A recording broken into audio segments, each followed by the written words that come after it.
You're listening to TFM. Want to join in the conversation and share your thoughts on this episode? Join the Babel Conference, our listeners' discussion group on Facebook. Just type BABEL into the Facebook search field, and we'll look forward to seeing you there.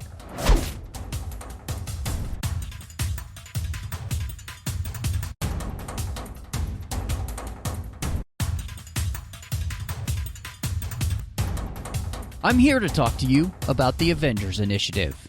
And with me to help me assemble the Avengers, John Mills. Indeed, and this time I would say that I have the most stylish outfit since the entire journey began by this point. Really? I finally got a cape. Well, that's true. We all know that capes are pretty cool. Is this our first superhero in the Marvel Cinematic Universe with a cape that we've encountered up to this point? It is. It absolutely is. Wow. Yeah. Good. Now, that's of course discounting all, Magneto doesn't count because he's not in the MCU. Right, exactly. Don't try to actually us on this. This is our first MCU character with a cape. How about that? It's absolutely true. And there are a lot of capes in this movie because everybody has a cape for the most part. I mean, Loki has a cape. Yes, Odin has a cape. It's a cornucopia of capes, indeed. Well, I don't know if that makes this a good movie. We're going to talk about it as we dive into Thor this week. And so, just wanted to say thank you for joining us here with Assembling Avengers. We're having a great time walking through the MCU so far. And, of course, yes, we have reached the God of Thunder here, although I don't know why he's called that since he's really the God of Lightning because he doesn't bring the thunder. He just brings the lightning. But that's that. I don't really. Can you have the thunder without the lightning, John? Is that a question we should ask? According to Fleetwood Mac, thunder only happens when it's raining, which I know is untrue. But thunder is the sound of lightning. Therefore, bringing the lightning, you are bringing the thunder. Because when you hear rumbles of thunder, that's actually lightning. All right. Well, I'll take it. Thank you again for joining us. Of course, just make sure you're subscribed to the 602 Club and you'll be getting the Assembling Avengers. Hey, if you're liking the show, give us a star rating review in Apple Podcasts. Help people find the show. Follow us and interact with us over there on Twitter at the 602 Club. And we're on Instagram. You can follow us there as well at the 602 Club TFM. You can join the listeners only discussion group on Facebook called the Babel Conference. Just search for that and you can talk to listeners from all over the world. We have so many different shows happening here on TFM, and of course you can find us at trek.fm online. And if you like our shows and you want to make sure that they keep coming to you, and we definitely need your help, you can go to Patreon at patreon.com/trekfm and become part of the team and keep all of the quality content we've got coming for you. We want to bring you more, but we've got to have the money to do it. So again, that's patreon.com/trekfm. So John, before, we even get into what our first experiences or anything, there's some interesting behind the scenes stuff with this movie. And it's a movie that honestly they wanted to make, the Marvel wanted to make for a while. Obviously Marvel's rights bounced kind of back and forth between different studios and everything because, they didn't have a studio at the beginning, as everybody knows, and so they were selling different properties to different studios to be able to make movies out of to make money, basically, because that's what they needed at the time. And the closest they got really before making this movie, there were a couple of directors that they were really interested in. They had a script for, especially, and the first one was, it's Matthew Vaughn with this script, and the idea of the script is it's the story of an Old Testament God who becomes a New Testament God. And I'm thinking to myself, wow, that sounds fascinatingly interesting as an idea for the character of Thor, especially with Matthew Vaughn as a director. Yeah, well, we would just have to wait a little bit to get that with The Dark Knight, I guess. But, there is there are so many different approaches. Thor has always been like a big draw for Marvel Comics. I really think that what they did in the comics by having Thor at all, I always loved Thor in the comics. Thor was just cool. I love the way he looked. I love the fact that he was from Asgard. I love their, eventually in the Ultimates, which of course MCU borrows heavily from, their eventual explanation for Asgard. I thought it was really, really interesting. But if we're talking about in development, are we going to go all the way back to the TV movie where Thor and the Hulk teamed up?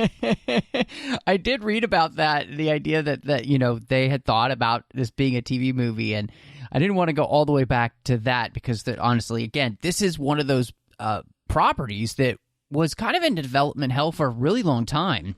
Yes. And by the time that the MCU was kind of around, they actually asked, and this was really interesting too, Guillermo del Toro, to direct this movie.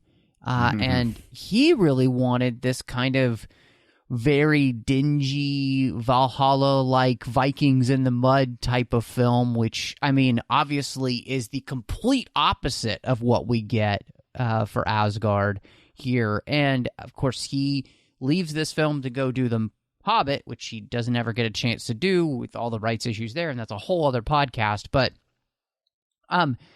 I personally find myself with these two directors being very intrigued as to what they would do. Obviously, Matthew Vaughn is a very good director. We'd seen him work with the Marvel properties before with X-Men. His work there was, I thought, great in First Class. We know what he can do, obviously, with his own work. He's done the Kingsman movies, which, whether I like them or not, they're slick, really well produced, great action films in that sense. Definitely have a sense of style to them. So I think he could have done a great job. And then Del Toro, I mean, he's so good at this genre in the first place. He's very good at what he does. And I know that sounds dismissive, but there is a 100% chance that his movie never gets made in the MCU. It is dingy, dark, grungy. I'm like, maybe if it was part of the Snyderverse, we could see his version of Thor, but not in the MCU, not in the candy-coated action hero genre. I mean, literally, putting the MCU together, the whole goal is to eventually make a money printing machine, and you're not going to do that with singular artistic visions. You're going to do that with mass-produced guarantees of consistency above all else. I would say, though, if it was going to happen, it was going to happen here in Phase 1. Sure. I think that's the only place it probably really would happen. And although, I mean, it'll be interesting because I do think that we do have some directors who are able to create a vision for their film that doesn't just feel like a blueprint, even throughout like Phase 2 or Phase 3, those kind of things. So that I think it's going to be interesting. But to me, both of those directors sound, really interesting, and I would have really enjoyed seeing, what they would come up with. They, of course, with Del Toro out of the mix, they go with Kenneth Branagh. And so, I mean, that really leads us to the fact that this movie gets released. And I got to ask you one more question before that. They offered Daniel Craig the role of Thor. That would have worked. You think so? I do. I think that would have worked. I mean, because he seems like a totally different type of Thor than the one we get, obviously. Yeah. I mean, he's going to seem more serious, I guess. Serious? Yeah. Yeah. He's going to seem a bit weightier. Hemsworth definitely brings a different type of energy. But at the same time, we can go back and forth when we talk about Hemsworth's performance as to what its strengths and its shortcomings might be. But yeah, Daniel Craig, it's a different movie, but I don't think it's terribly different. Character's still going to go on that arc. I think that probably it'll be a little less jokey when he comes to Earth and stuff like that. Yeah. Probably because his energy would just be a little bit different. Well, and I mean, obviously, we both have seen, Casino Royale, and when he comes out of the water, I mean, he looks like a beefcake, just like Chris Hemsworth does when he takes off his shirt in this movie, so not quite to this extent, but I'm just saying he can definitely pull off the role physically, for sure, Daniel Craig, and I think you're absolutely right that I think there would be more gravitas to the role immediately with the way Daniel Craig would probably play him. And at the same time, I've seen other movies where Daniel Craig also has a very funny side to him. He has a wicked sense of humor. So yeah. I think he really could do both. Yes, but I still think we get a more serious Thor with Daniel Craig. I think also Absolutely. His physique would have been more solid in terms of portraying somebody I would see as someone who's been in war. Right? Hemsworth looks like a sculpted young guy who goes to the gym all the time. Daniel Craig's physique looks like a sculpted, rugged guy who has killed people before. I think that's just the difference in their body. He looks more like a rugby player, honestly. Right. Whereas Hemsworth looks like just a guy who weightlifts to look good. Which is, sure. Obviously I'm saying he looks good. I'm not taking anything away from him. Believe me, my wife really appreciates when he takes off his shirt. So, yeah, yes, this starts the trend of our Marvel heroes disrobing at least once per film to show off all of the hard work that their personal trainers have put them through. Until you get to what is it, Infinity War, and you have Fat Thor, but that's a whole other subject. No, that's in 47 Endgame. Years. So Endgame. Oh, Endgame. Yeah, you're right. And let's call him Thick Thor. Let's avoid the the controversy about the naming conventions here, and we'll call him Thick Thor when we get there. So this kind of brings us to then the first time seeing this, and so far you haven't seen any of the MCU in the theater. Correct. And so was Thor? Was that the first one that you saw in the theater? It was. Really? That's fascinating. I'm not kidding. I loved Thor. The thing is, Iron Man 2 I was waved off, but the other ones, like in Iron Man, I was just like, I've seen enough superhero movies, so I didn't catch the hype. Hulk I would have wanted to see in the movie theater, but couldn't for various reasons. Iron Man 2 I was waved away. This one, I love the character of Thor growing up. I think Kenneth Branagh's a terrific director. I was intrigued by whatever angle they were. Hamlet alone. Yeah, I mean, come on. Dead Again's great as well. His Henry V is amazing. All of these things that Kenneth Branagh has done are solid. Like he's got a solid resume. Right. I'll go see what he does. And additionally, knowing that they were drawing from the Ultimates by this point and liking what they had done with Thor and the Ultimates, I was like, I'll check that out. That sounds good. So I was on board, and I definitely went to go see this in the theater. What about you? I mean, at this point, I had seen all of the MCU films in the theater, and I was excited about the idea of Thor because me, and if listeners don't, I love fantasy stuff. So I mean, I love Lord of the Rings.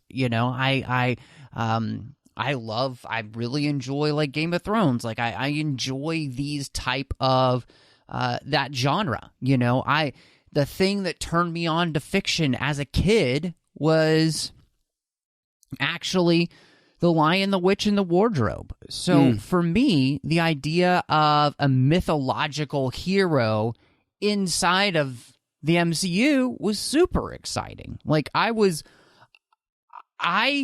went into this movie thinking to myself, I'll bet Thor ends up being my favorite. Just because of the genre from which they're pulling it from. Now, I think I've mentioned here before, but I'm not overly familiar with Marvel Comics the way I am with DC. I hadn't really read any Marvel Comics up to this point, and so I didn't know the source material coming in. So the best part about this, I think, for me with the MCU is that I didn't have any expectations other than like what a trailer would give me. I didn't come in with expectations of okay, this has to be a certain way because they did this in the comics. No, I'm just going in as a normal viewer who doesn't really know anything other than the fact that it's connected to the rest of the stuff we've been getting, and I know the character of Thor mythologically from Norse mythology. Right. So, and because of that, I come in very excited for this movie thinking that I'm going to absolutely love it.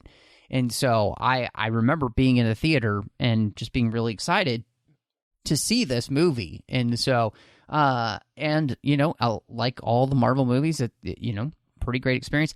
I can't remember if, you know, at this point, 3D was a big deal. And this movie had been post-converted into 3D. I can't remember if I saw it in 3D or I definitely would not have.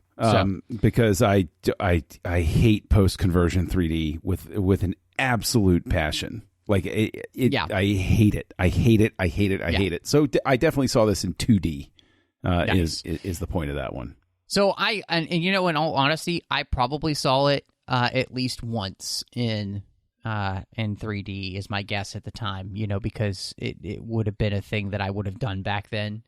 You know, nowadays, I'm not going to see a movie in 3D unless it's been shot in 3D. And honestly, they don't really do 3D anymore. But this was back when everything had to be in 3D because that was the way, you know, movies were trying to get you in. Around 2040, when Avatar 2 finally actually comes out, will be when they try to resurrect 3D again, because it goes on a 30-year cycle. 1950s was big for 3D, 1980s, 2010s, 2040s will be back to 3D. You know, it's funny because I was creating the schedule for the 602 Club, kind of looking at things that are supposed to come out next year, and Avatar 2 is supposed to come out, I believe, next year. I thought it was supposed to come out December of this year. I don't know. Maybe it's this year. I don't remember. Yeah. But I'm just thinking to myself, that's interesting. I was like, does that mean we have to talk about those on this? Anyway, that's a whole other podcast. You know what? I know that's a whole other podcast, but I'm going to throw a curveball here. If Avatar 2 doesn't get released on schedule, I say you go full, just commit to everything, and just cover the Smurfs movie, because, you know, it's essentially the same thing. It's basically the same thing. Yeah. Or Ferngully or Pocahontas. We'll do them together. It'll be a double feature. Anyway, there you go. So what were your first impressions then coming out of the theater with Thor? I enjoyed it. I wasn't over the moon about it. And that might seem like, you know, damning with faint praise, but it was one of those ones where I walked out and it's a movie that I enjoyed. I was like, oh, I like that. I thought that was cool. I enjoyed the way that it was constructed. I thought the performances were good. Tom Hiddleston winds up becoming the revel. Everybody walked out talking about Tom Hiddleston. Yeah. Like, wow, that guy who played Loki was great. Mm-hmm. Little did we know, right? And I was just really impressed by him, and I really liked. I took quite. You know what? Judge me if you want to, but I doubt I was the only guy in the audience that took quite a shine to Lady Sif, where I was like, oh, I want to see more of this character. She's very cool. I mean, I really liked Stellan Skarsgård. I thought he was a great addition to the cast. I really liked having somebody worked into the story who was, you know, versed in the mythology, so that it wasn't like that sort of lazy, look what I found in the library sort of thing, but a guy who says at one point, I grew up with these stories. This is crazy what you're talking about. I enjoyed it a bit. I remember the first showing, I thought that the ending was a letdown in terms of how it flowed in its construction, where I was like, it didn't really sing for me in the ending. But, we'll get back to that when we talk about, revisiting it and stuff like that. What about you? What was your first impression? It's interesting that you kind of highlighted big time, Hiddleston. And I think I absolutely came out of this film thinking to myself, wow, that Loki character was so cool. And not only that, but like you, Tom Hiddleston was amazing in this film. Like, he is absolutely the star, which is the thing that I walked out of the movie thinking, Thor is a bore. but Loki is cool. And I therefore didn't really enjoy the movie because the main character of the film wasn't the one that I was excited about. It was actually the villain that I connected most to because he actually had the most interesting story. Thor, I found to just have such a very basic storyline that I was like, that's really all they're going to give the main character is a storyline. And because of that, I walked away from this film I remember the first time just being really disappointed in it, other than the fact that I was actually looking forward to the next time I would see Loki, not Thor. And to me, that made this movie a complete disaster. Because if I walk out of a film and I'm not excited about the main character, and I know he's going to be the one to continue, I mean, nobody had any idea how or if Loki would come back, right? So you figure he will, but it was just frustrating for me. And that was really my first big reaction to this film. Was like, I don't get why the main character is so boring. That's interesting. I didn't think Thor was boring. I thought that the Earth stuff didn't work for me terribly well the first time I saw it. Obviously, like I said, the ending. But by this point, people hadn't really been trained to always expect the stinger. I knew to expect the stinger. You just said when you walked out, you weren't sure if you would see him again. Did you stay for the stinger? Had you fallen into the routine of, okay, I'm not leaving until everything's done? Or did you get up and go that first time? I had gotten to that point where I would stay for the stinger. So, yeah. Okay. Well, so they had successfully trained the audience. Yes. And considering this is my first time sitting in the movie theater for one of these movies, I was already housebroken by the time I got in. So that's kind of depressing when you think about it. But I see when I really love the villain, that's not necessarily a negative because the villain always gets the chance to steal the show. They're always going to have the more charismatic angle to the story worked in for them. And I thought Hiddleston was a revelation. I thought Hiddleston was great. But at the same time, I respected that what it was, and this is very much reinforced by this rewatch, is what makes Hiddleston really shine is the fact that he gets that one-on-one scene with Anthony Hopkins and rises to the occasion. And that scene really works well because Hiddleston very obviously knows why his character is there, how his character is feeling, and as a professional, he knows, oh my gosh, I'm sharing a scene with Anthony Hopkins. I'd better nail this, or everybody is going to talk about how I couldn't match him. Yep. And I think that's the thing that I came away with where, and I do completely agree with you that you don't have to have a movie where the hero is everything. But with this being my first introduction to Thor as a character, because I hadn't read the comics or anything, and him not being there really being anything to remember about him, that's the thing I think where I came out of it finding it to be a disaster on that front. Whereas, again, Loki has such a much more interesting story, but he has all the much more interesting stuff to do too, just thematically and charismatically. And I mean, a child realizing that, they're not who they thought they were and that their parents have been lying to them the whole time, and like all of these things that they add in with this character that are just so layered that give you so much to play with. I mean, Thor is a spoiled brat who gets taught a lesson, which, I mean, it's a something we've seen done way better in other movies. So, but Loki's whole thematic arc was just phenomenal. Yes, I would dare say that you're saying that Loki stole Thor's thunder. That's exactly what I'm saying. Excellent. Oh, I was so happy to use that line. You know, How long you been playing?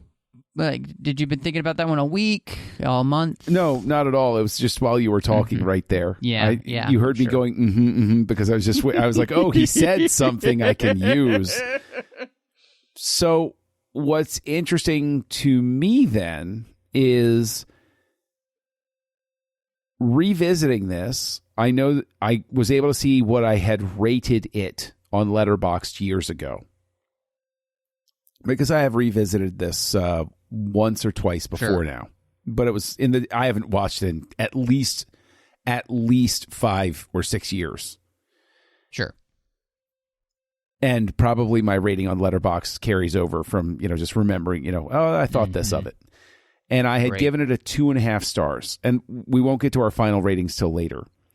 I can tell you that I seemed to view it with different eyes this time, and I don't know why. But I definitely saw it differently than my first impression this time. Sure. And so since we're talking about the fact that we're revisiting these to see how well they've aged,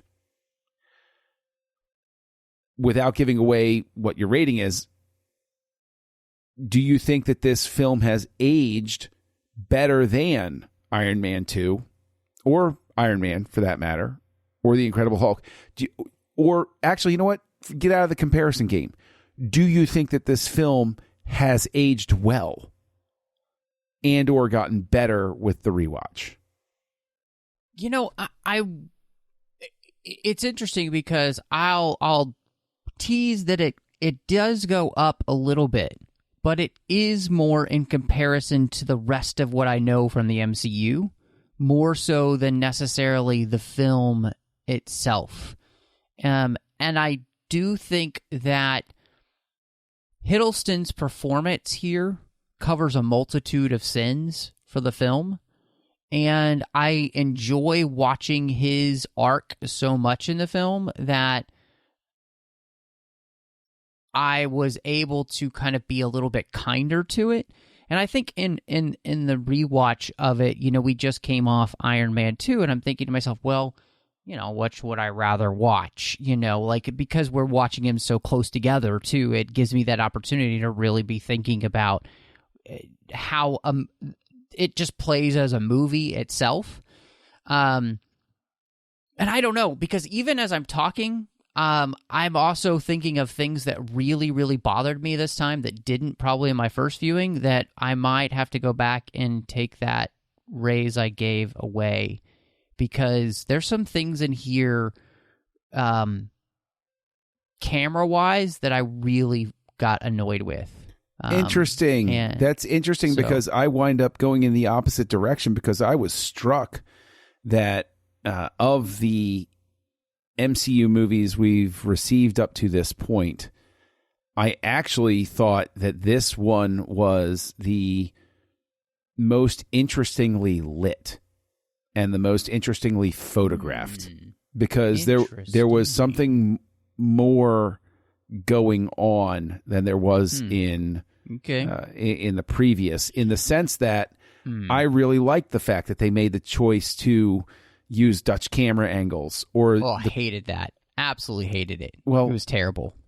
That's, okay, no accounting for taste sort of thing, but the way that they layered the colors worked really, really well. I thought that this was actually a visually interesting film to watch. Like, I could turn off the sound, and there are some very interesting tableau. There are some interesting color treatments and contrasts going on. While the CG does not age terribly well, unfortunately, in certain moments, I still thought it was a very visually interesting movie to look at. And the director of photography of this actually went on to work with Bryan in Cinderella and Murder on the Orient Express. And I can just tell you, I like this guy's style. I like the way he uses color in his shots. I like the way he composes scenes. I like what he does here, because I think that there is very much a visual sensibility that pays tribute to the comic book origins without getting weighted down in them the way that, for instance, Schumacher does when he does a Batman movie, where it looks too cartoony. This looks like appropriately that blend of real and comic that I think produces an interesting effect. Yeah, I didn't like the Dutch angles. I thought it added nothing to the film other than it just being an obnoxious choice for shooting the film and trying to make something look interesting that's not. I actually responded worse now to the portrayal of Asgard because everything looks fake. There's nothing real in it, and this is where, by creating massive blue screen sets that, there's very probably little other than, some computer generated animation. I wanted Asgard to feel more real, and it doesn't. And but see, I look, okay, again, it's just my opinion, and again, I haven't read the comics, so I don't know. All I'm saying is that with Asgard, I wanted it to feel like this really cool, amazingly real place, in the same way that Lord of the Rings feels so real.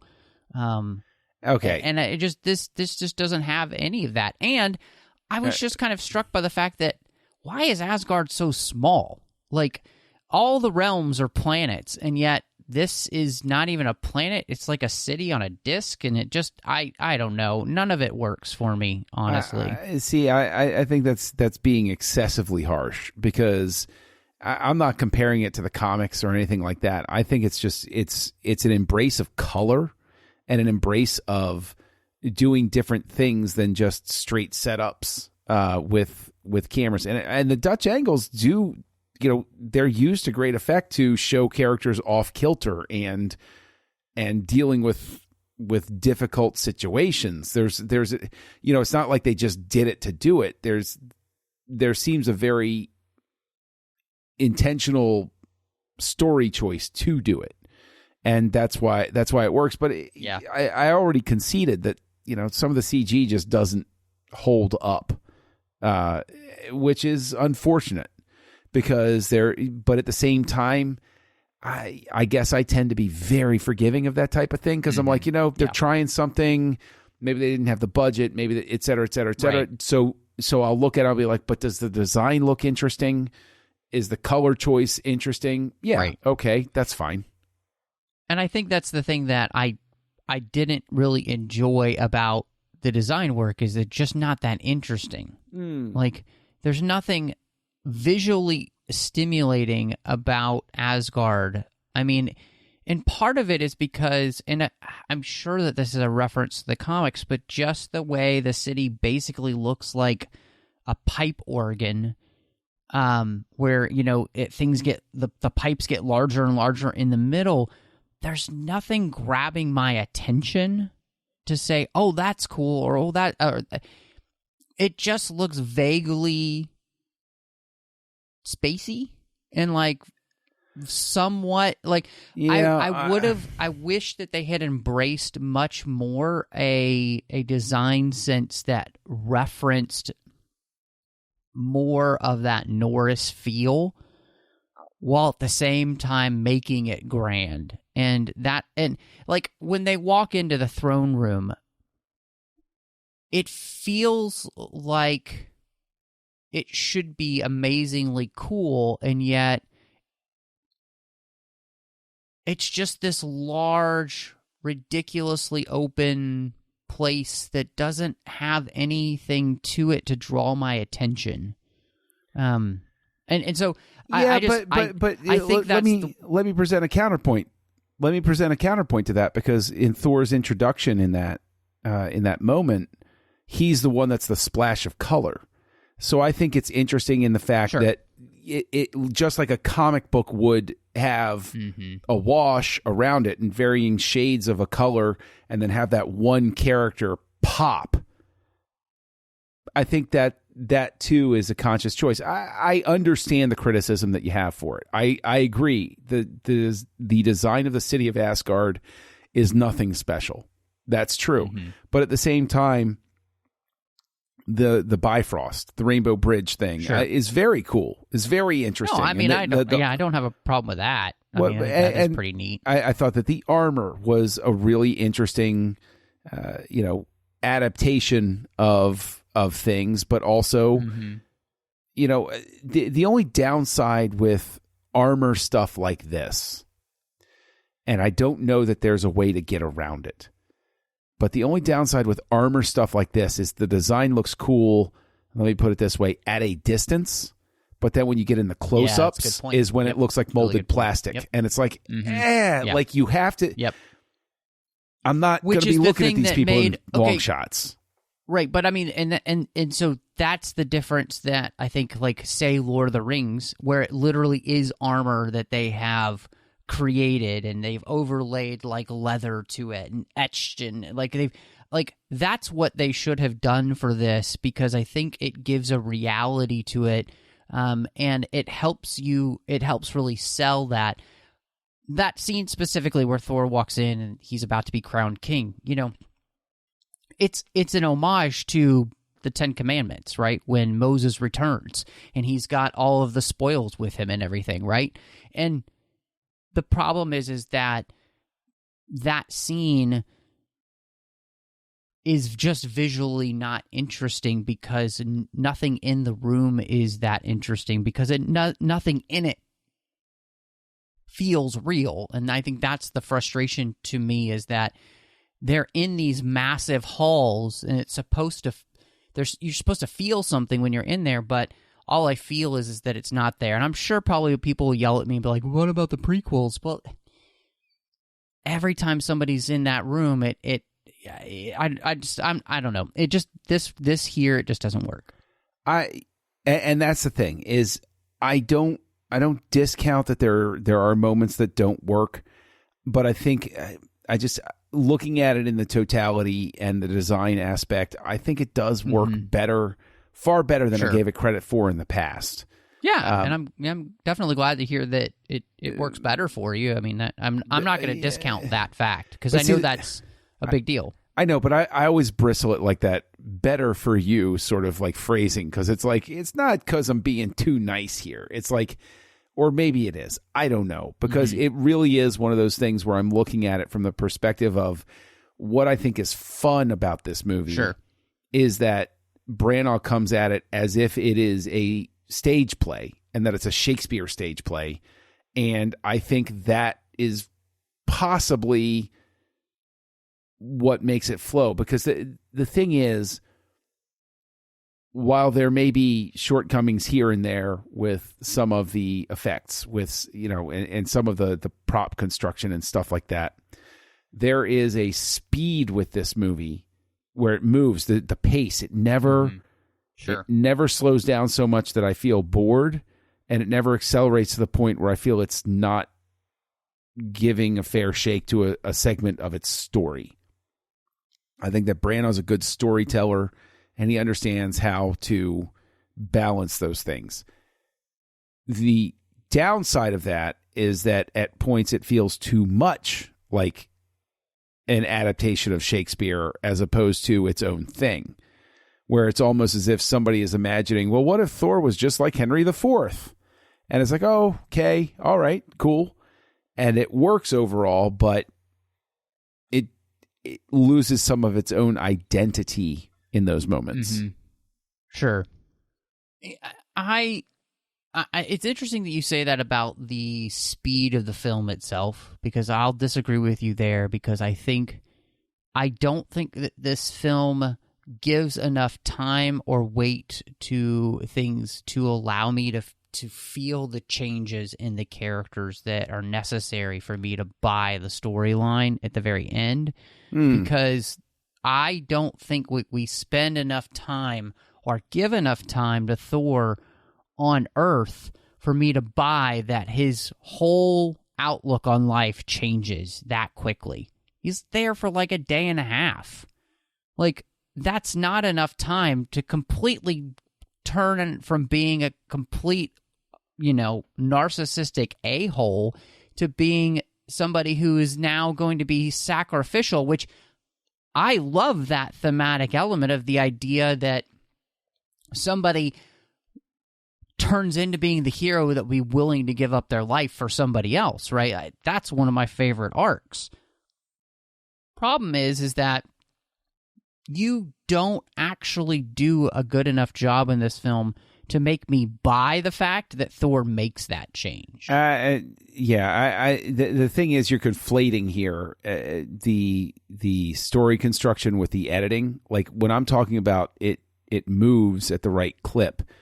It moves like it does not sacrifice anything for, it doesn't linger. Basically, it's there as an entertainment, and it's not.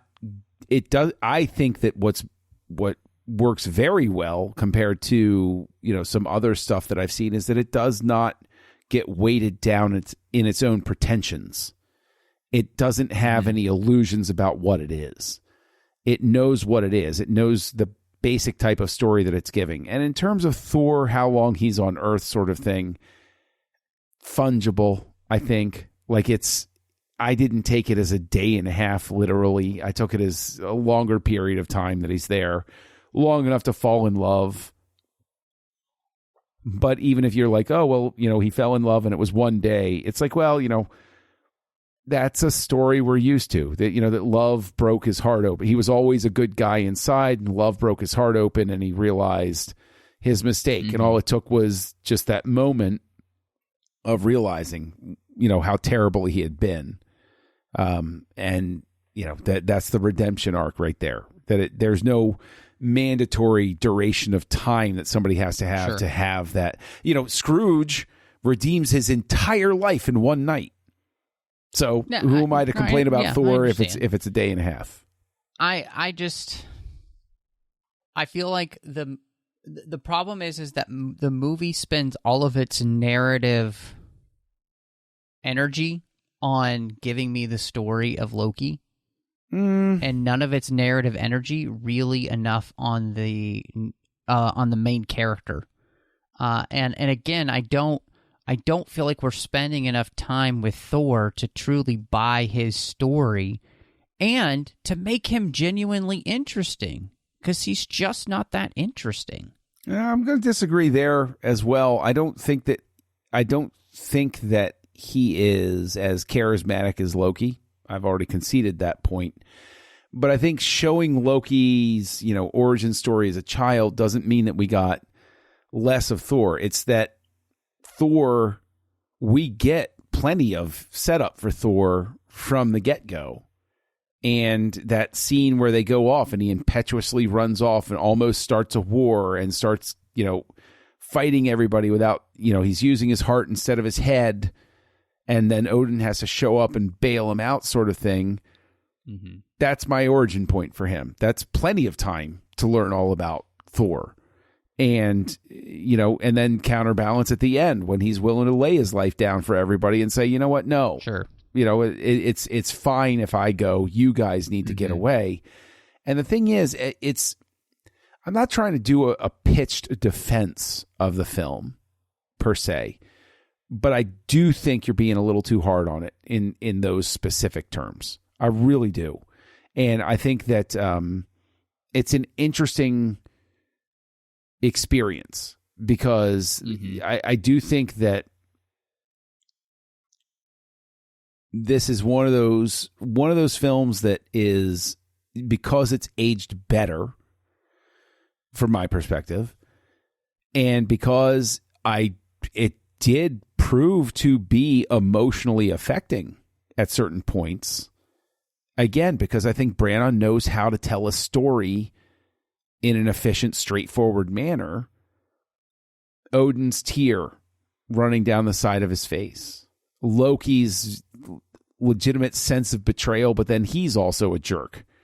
The battle at the end, Loki his departure at the end. I think it all works pretty darn well. I think the thing that doesn't work in this movie that I'll call out And the thing is, before we go, we'll definitely have to talk about the music.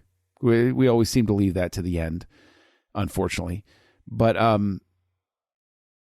I think the thing that doesn't really work terribly well is the fact that I don't have an ounce of chemistry between Natalie Portman and Chris Hemsworth. I don't buy them as people who are falling in love.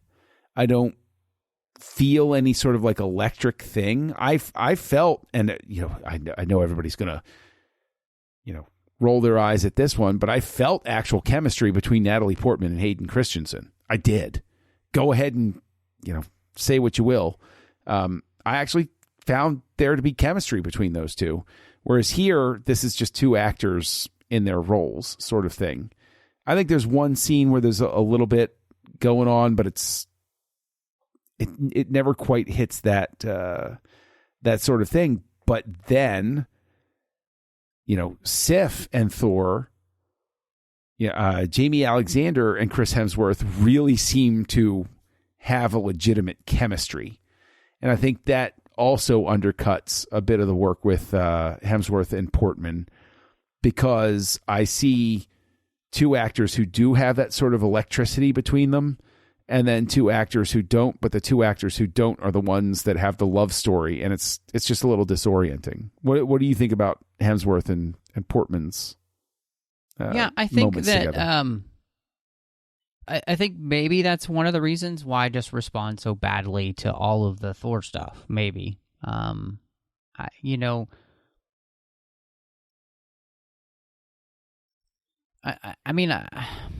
it's so interesting for me to be on the other side of you being the one defending the movie and me being the one kind of being like, because we're usually on opposite sides of that. Only when it comes to Zack Snyder. Well, but I won. So, did you? Let's not let that be forgotten. I did. Actually, Zack Snyder won. That's who won. Yeah, that's what I was going to say. It's like that's the real winner. Yeah. I do agree with you. I mean, I don't feel tons of chemistry between him and Portman, and I think that's really disappointing. And I mean, that is a huge part of the whole Earth sequence not working for Thor. For me, because you don't feel there being this immediate chemistry between two people where you sense that they're just like, they were thunderstruck, right, with love.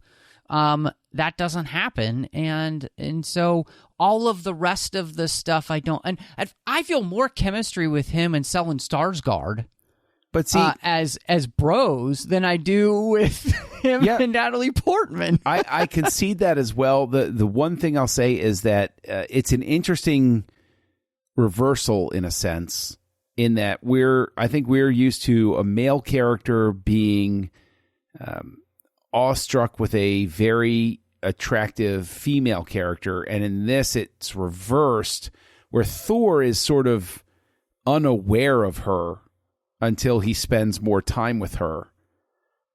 And she is right. struck with him. By him, yeah. And I think every woman that sees him is all struck by him. So, And, I'm just glad that we haven't mentioned the whole meow meow thing, because meow. I hate that joke so much. I hate the joke so much that I wish I had a time machine to go back and erase that joke from the film, like secretly, like they ship it off and like, here's Prince of Thor. Yeah. And like, I get right to the negative cutter and I just cut that line right there before it gets there. Well, can we talk about the fact that, there's so many good people in this film. And I think one of the other things about the movie that drives me crazy is that, like, so many of them have nothing to do. I mean, it's really obnoxious to me that we have this whole cast of people who play his friends, like Jamie Alexander and Josh Dallas, and all of these type of people. They have absolutely zero to do in this film. Other than kind of like stand around and, we don't really get to know them or anything. They're just kind of there because they're part of they're part of the cast, right? They're part of the characters that come from the comics that we don't get to do anything with, which is really disappointing. You have Rene Russo as his mother, literally nothing to do in this film. I don't even know why she's there. You could have not had her in the movie and it would have been fine, because she has 6 lines and it's disappointing.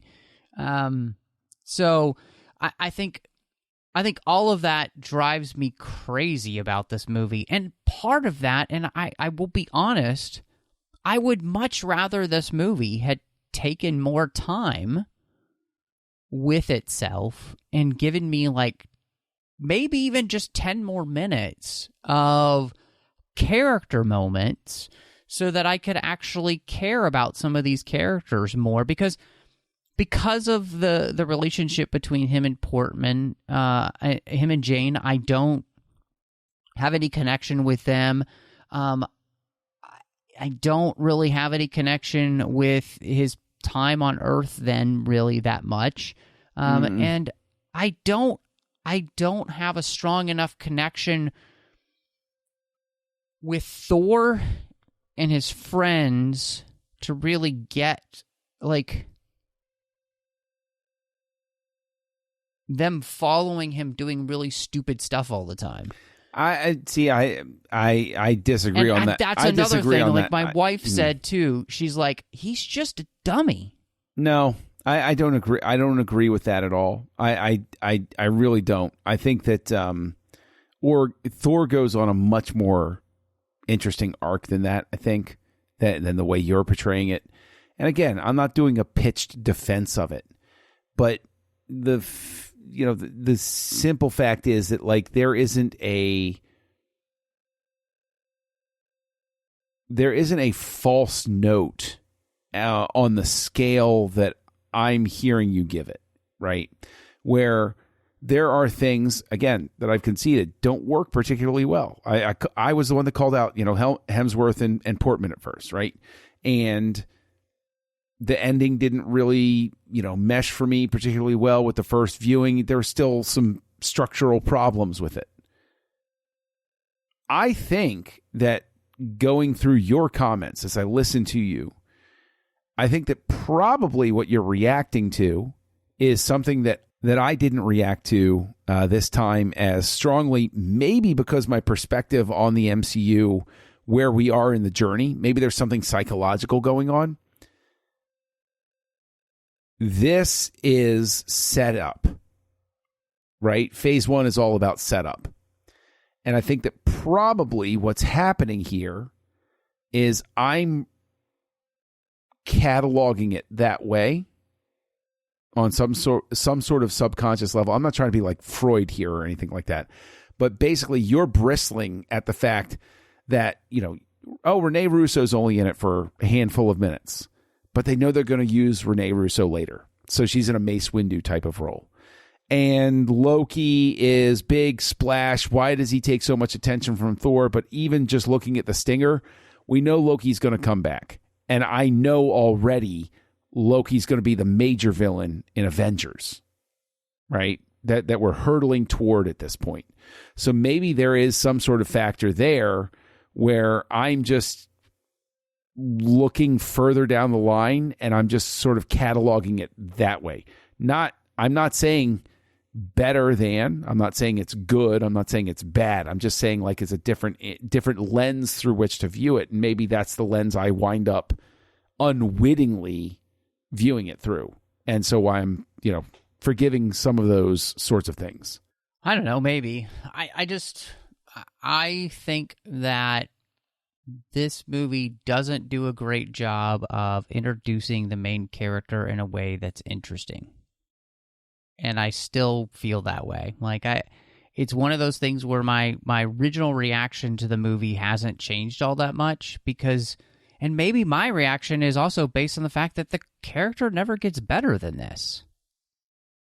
When you're looking at the future and retroactively, I'm also looking at the future and thinking but I don't ever feel like I like Thor any more than I like him here all that much. Now, Not to say that Thor doesn't get some cool moments, you know, in movies or whatever. There's some things that he does that are decent, but it's like the character himself.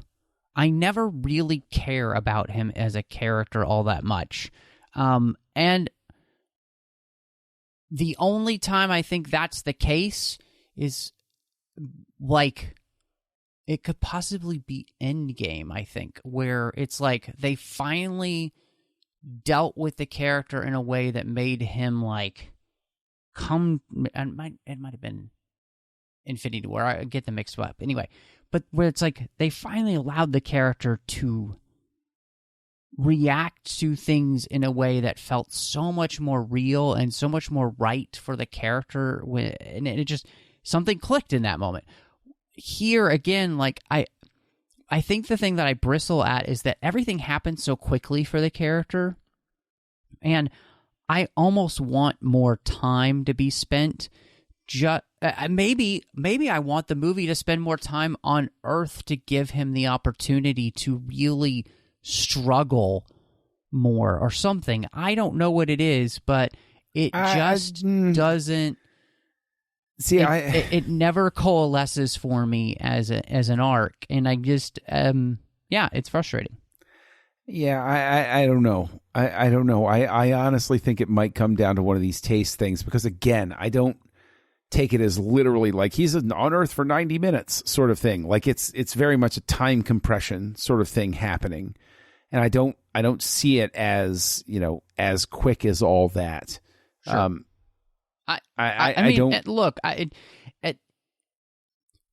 Like this is one of the places where it just comes down to like how you react to something, right? And I don't. Yeah, I just in the context of things, I don't think that this story benefits from any more time on screen. And that's probably why I appreciate the pacing. Is after a certain point, you've seen an arc like this so much that there's no point in not just putting your foot down on the accelerator a little bit and saying, okay, you know, we're going to get there. You know where we're going. You know, it's like it's driving to Disney World after you've been there a couple of times. You're like, okay, you know I know where I'm going. I think now. that maybe that's the thing that I want. Yeah, but not everything needs to be Man of Steel, right? No, but okay, come on. What I'm saying is that you can do it well. You can do it well. And maybe I would like for them to take this a little bit more seriously and not make everything such a freaking joke and like really allow me to experience this character having a moment where like he has to learn this lesson other than it feeling like it's a joke. But the scene under the stars is actually a very, very nice scene where they're out there talking under the stars. That scene does work pretty darn well, I think. The thing I wish they had spent more time on was the hair dye for Hemsworth eyebrows, because boy, that was a mess. That just didn't make any sense. But I would say I like what you're saying there, and that's the kind of thing that I would have enjoyed more of, and maybe some more of those type of scenes would have been nice to kind of make Jane and Thor feel like there is more chemistry to those two characters. There is no question. Again, we keep coming back to that point, and there is no question that now that we've chosen the template, Iron Man 2 and Thor show the absolute commitment to the template. That the jokiness is there. We figured out the formula. This is how it's going to work. This is what's going to do. And there is no question that the things I respond better to are Stellan Skarsgård's whole arc. And I do think Thor's arc works pretty well in certain respects. But Loki, obviously, and stuff like that. But, again, like I said, we always leave the music to the end. But it's been a sticking point for us in terms of these movies. There hasn't been a score that's really lit us on fire up to this point, where it's like, the Iron Man movies, they're primarily mixtapes. And Hulk wasn't, didn't blow us away, sort of thing. I got to ask Patrick Doyle, who works with Branagh pretty frequently, and you even made reference to Branagh's absolutely masterful adaptation of Hamlet. Like it's right. Stunning how wonderful that film is, and anybody who disagrees is a terrible person. But that is true. I'll agree with that. What do you think? We will agree on that. Yeah, what do you think of Doyle's score? It is interesting because this is the first time I feel like we actually get a theme for a character. There is a actual hummable theme for Thor and for Asgard here. I've never been a huge Patrick Doyle fan, personally. I'm not his orchestration's just not my favorite. But I would say, as per scores, this is the best score so far. I got to give it to him. I mean, he actually creates something that feels moves you when you're, like the music, when you pass through Asgard, the music is trying to evoke these feelings from you, and he's doing a good job of creating that, I think, which is great. And again, there's an actual theme, in the sense of like a Batman, Superman style theme where you could hum it and you think, oh, that's the Thor theme. So, for as hard as I've been on the movie, I've got to give it to Patrick Doyle for creating so far the best score in the MCU. Hands down, absolutely agree. Best one so far. Yeah. Actually a score that I could listen to, and actually it struck me at certain points where I know, you have the conversation all the time where it's like, oh, well, it shouldn't draw attention to itself, but it draws attention to itself in this could be a clumsy way to put it, in a John Williams sort of way, where you hear music at certain points and you're like, yeah, that's it. That's it. Yes. That's the emotion of this 100%. Scene right here. Yeah. 100%. I mean, I couldn't agree with you more there. And I think, that's one of the things where the scenes like the star scene when they're, it's just Jane and Thor, and they're looking at the stars and he's explaining the 9 realms with, the world tree of Isidril. Fantastic. I think that's one of those places where it's like, man, if we had just a few more of those scenes, maybe you would have felt like these characters were in love, right? Because that was a good scene. And so, I want to take a step before we kind of move to ratings. And this has been a longer show, but it's also been, I would say, we've had some serious, to quote another show, aggressive negotiations about this movie, which has been fantastic. And I think much more interesting than us just agreeing on everything. But you mentioned that this movie has some things that ended up raising the bar for you in the sense of like where you put it ratings wise. So before we get the ratings, I wanted to mention some things that I did really like about this movie because I've been pretty hard on it. And one was I really came to appreciate the music, like we just talked about. And two, the thing that Loki steals the show and Tom Hiddleston becomes a character to which I can't stop watching on screen, which I think is fantastic and obviously a big deal for the MCU. They needed him to work, right? They almost need him more to work here than Thor, just because he's going to be that villain that we don't know is coming necessarily in the sense that he's going to be the main villain for Avengers. But the fact that he works here like he does, huge plus for them, because if he didn't, man, they would be in real trouble. And then 3, I really enjoyed some of the, and I know you don't like Kat Dennings in this movie. Okay, but to me, full stop here. She's full stop. Ms. Dennings is a talented actress, and she's a very good comic actress. She is also currently, as we record this, engaged to one of my favorite musicians on the planet, Andrew WK. And I think that they are an adorable couple together. And Kat Dennings in this movie is fine. I do not have a problem with her character. Darcy. I don't have a pointed problem with her character until WandaVision.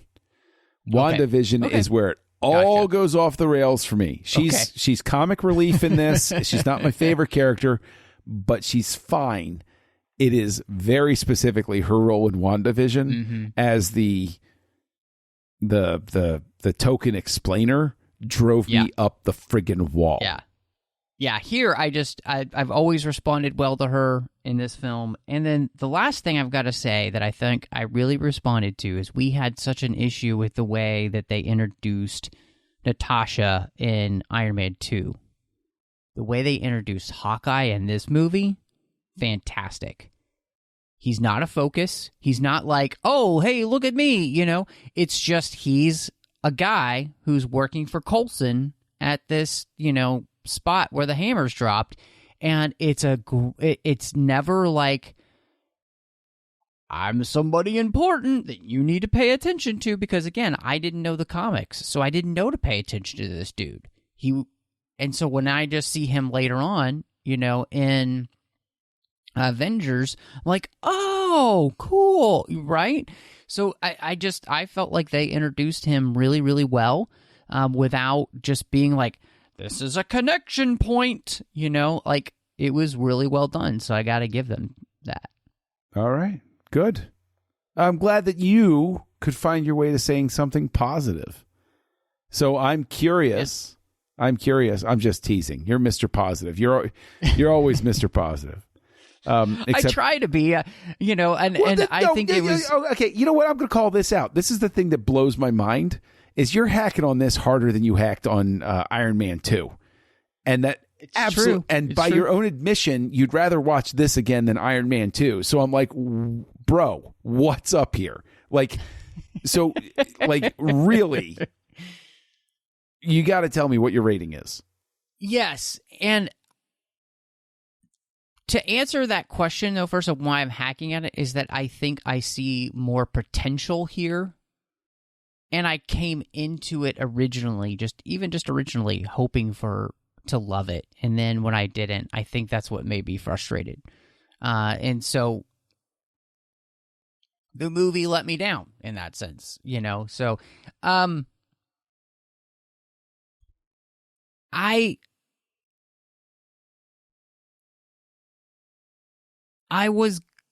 had rated this, I rewatched it, and I'm struggling. Do I give it a 3 or do I give it the 2.5 that I had before? I don't know. I'm really struggling with whether if I should give it. I think it's still just a 2.5 for me. I feel like it's half a good movie. There's some things that I really enjoy. I see so much room for improvement for this film by them risking to do basically what they did with The Incredible Hulk, which is to take it much more seriously. Mm-hmm. And unfortunately with Thor, they will never take him seriously again. I guess then maybe they'll try in the Dark World, and then by the time Ragnarok comes around, we'll abandon that completely. And he will just be... Hey, don't tip your hand on Dark World or Ragnarok yet, okay? All right. So save something for the future. All in all, yeah, I gotta go. I gotta say, I think it's just it's gonna be a 2.5. So, and I looked at my like overall Marvel rankings, and this does rate below Iron Man 2, but it would be a real fight as to which one I'd rather watch. Very interesting, because I wind up walking away giving this a 3.5 this time, which is a jump up from a 2.5. And it's, again, you know, it could simply be watching it so quickly after Iron Man 2 and looking at it and saying, oh, this is how you put a story together. Because honestly, you compare the two stories, and Iron Man 2 is a very ham-fisted way to start assembling things. And then I see this, and right afterward, it's like, oh, this is a film. This actually, 100%. And you know, could not agree with that part more. Like, this is a much better integration of all the things they're trying to do Marvel-wise. And yeah, absolutely. And I do think it's visually interesting. I do think it's beautifully photographed on the whole. I'm not as hard on Hemsworth as you are. I still have a crush on Lady Sif. And the ending, and we've talked about this before. The ending maybe works a little better for me because there's no disappointment factor for me this time. There's no factor for me to like I did the first time to be like, this could have gone, but this was a little messy. I know what to expect this time, so it's entirely possible that I'm viewing it through the lens of like, the ending works better because, it can't, like, nowhere to go but up sort of thing. So there is that sort of thing. So yeah, I wound up at a 3.5, and I'm not going to apologize for it, not at all.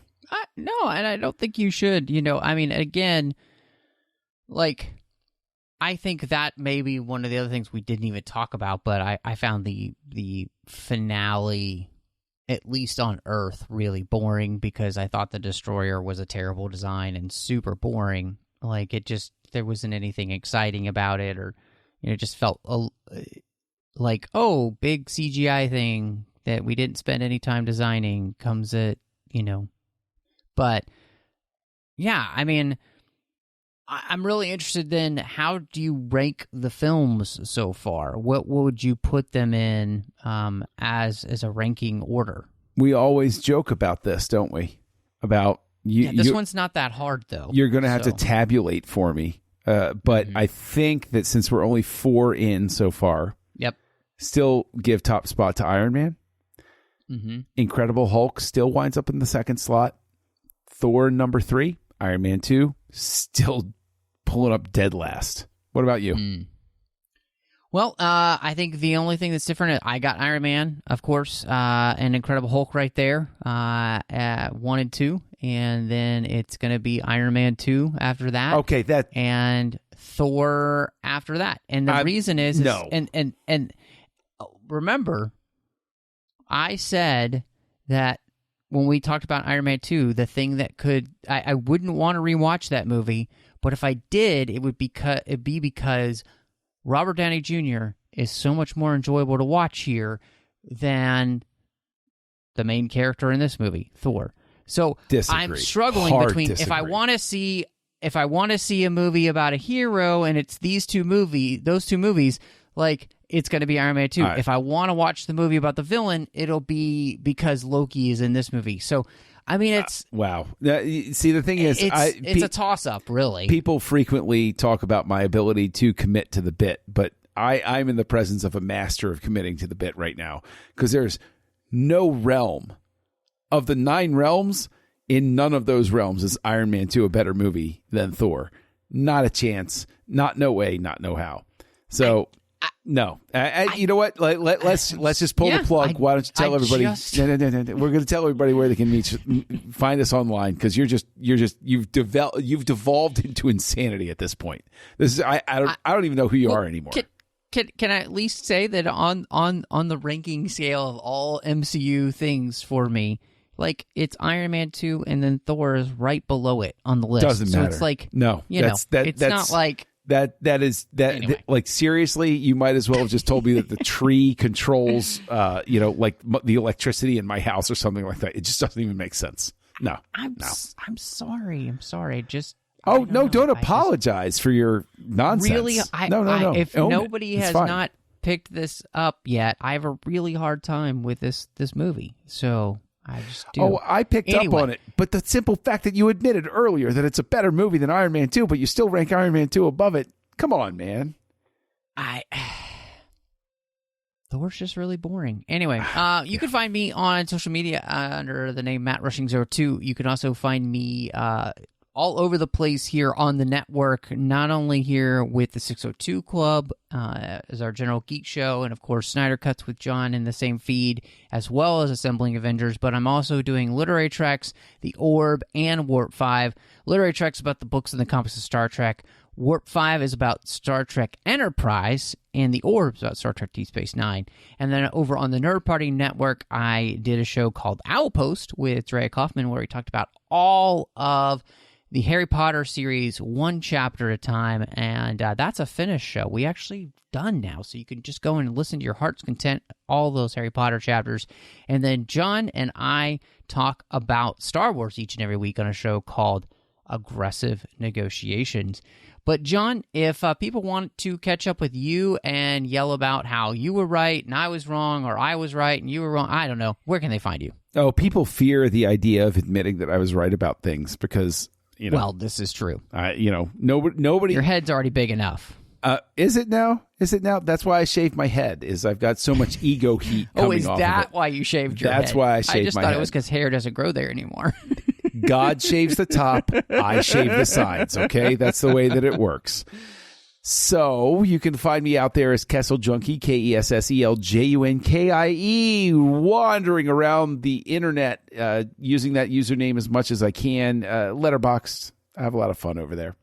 And you can, of course, find me, as Matt said, appearing over on Aggressive Negotiations, a Star Wars podcast over on the Nerd Party Network, and also on the Nerd Party Network as one of the co-hosts of House Lights, where we look at the work of directors, whether it's their entire body of work or by decade or whatever other combinations we like. So that's where you can find me. Well, everyone, thank you so much for joining us. Avengers!